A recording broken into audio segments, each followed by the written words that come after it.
Moje ime je Jamie Harputlian, and it's an honor for me to be here as the 10th U.S. Ambassador to Slovenia. I am so thrilled to be in Slovenia in time to celebrate 30 years of Slovenian independence and 30 years of a U.S.-Slovenian friendship and bilateral relations. Our relationship has thrived over the last 3 decades.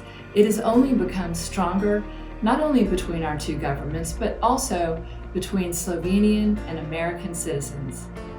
I invite you to watch these highlights that illustrate our robust bilateral trade and investment ties, academic partnerships, collaboration and innovation in science and technology, cultural cooperation, and more.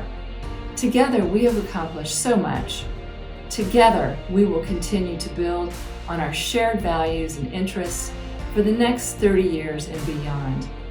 Hvala lepa in lep pozdrav!